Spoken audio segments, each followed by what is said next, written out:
บายดีทุกท่านสบายดีวันนี้มากินข้าวแรกเนาะครับปนปลา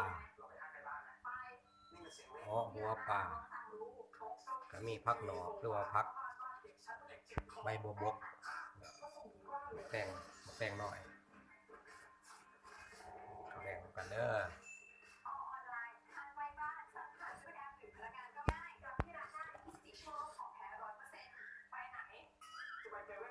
มีขากรองด้วย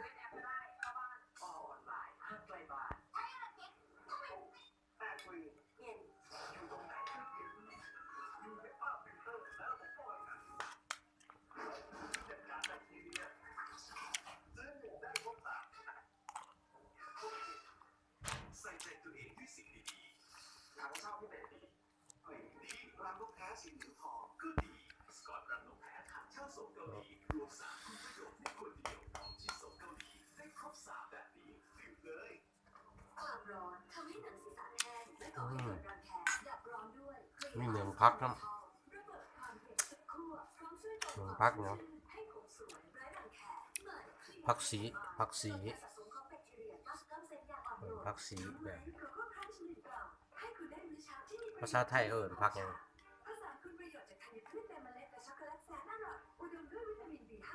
มูตักครับ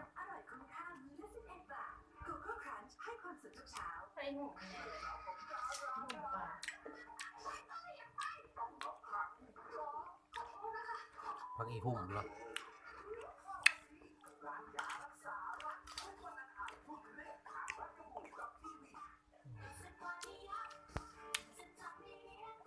เสียงโทรทัศน์เขาติดลิขสิทธิ์บ่วะ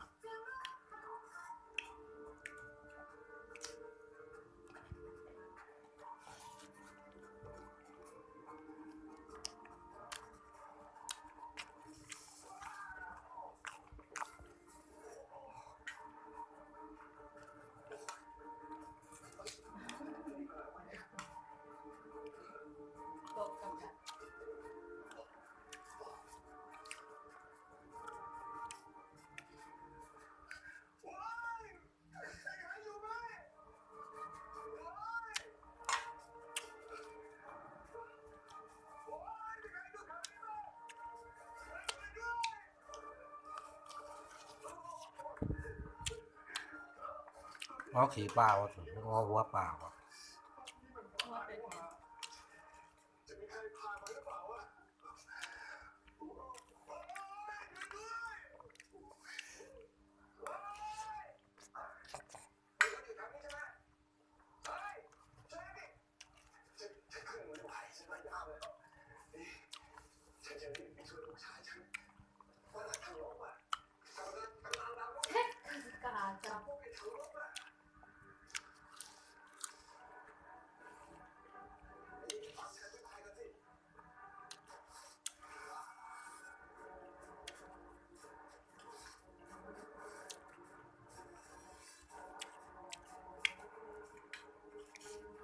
เสียงโทรทัศน์มันดังแต่ว่าเสียงมัน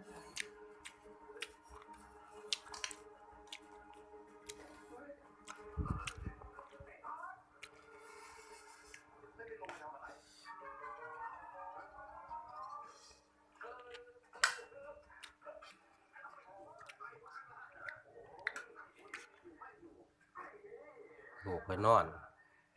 2 คนไปกินข้าวแรงสับ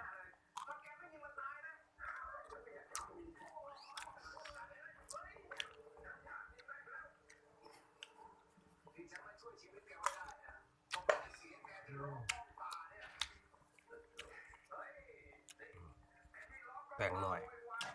แสบแล้วบอกแป้งหน่อย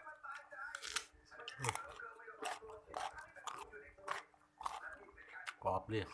เป็นภาษาหน่อย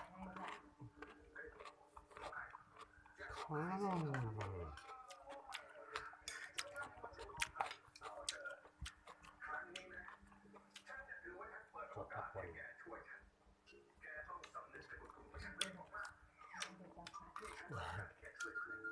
แต่ไม่ชันนะ สนับสนุนโดย ชื่อเกาะนะ นี่ได้หน้าตา 2กันยาชาแนล เจ้าของสอง กันยาชาแนลดอกไม้ของเก่าเขาว่ามีผู้ติดตามคนหนึ่งเอามาติดตามมาเด้อพี่น้องเด้อพักหนอกกำต้นแบ่ง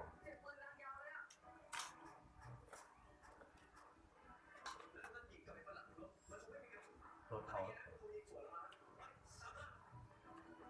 ปลาคน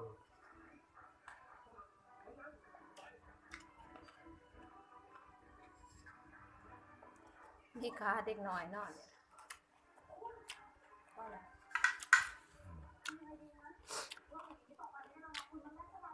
มันมีขากล่อง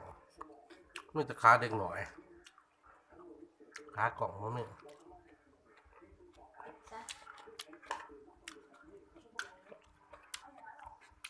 ติดหน้าอะไรบางคนสนใจ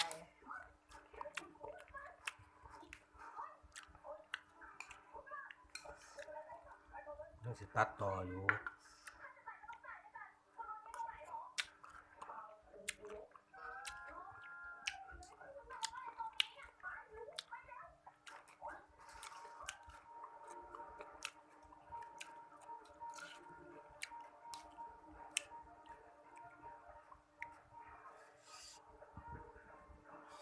อยู่ไกลกันนึง มันเสียหนังละครกำลังยิงกัน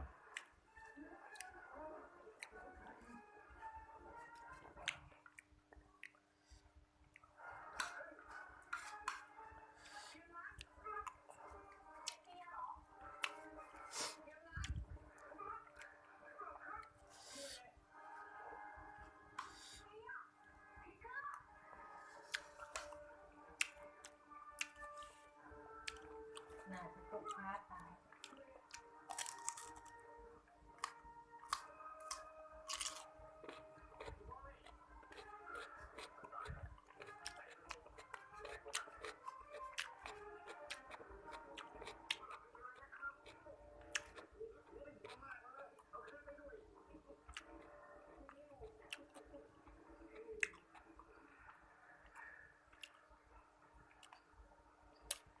คุยปนเนี่ยนี่เนาะคุยเอาเนี่ยคำใหญ่ๆ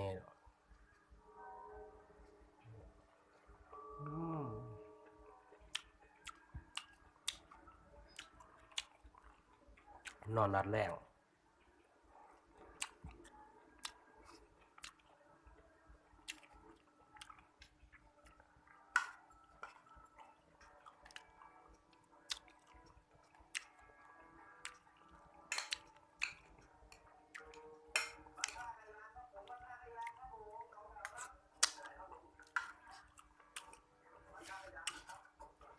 น่าเลยนะ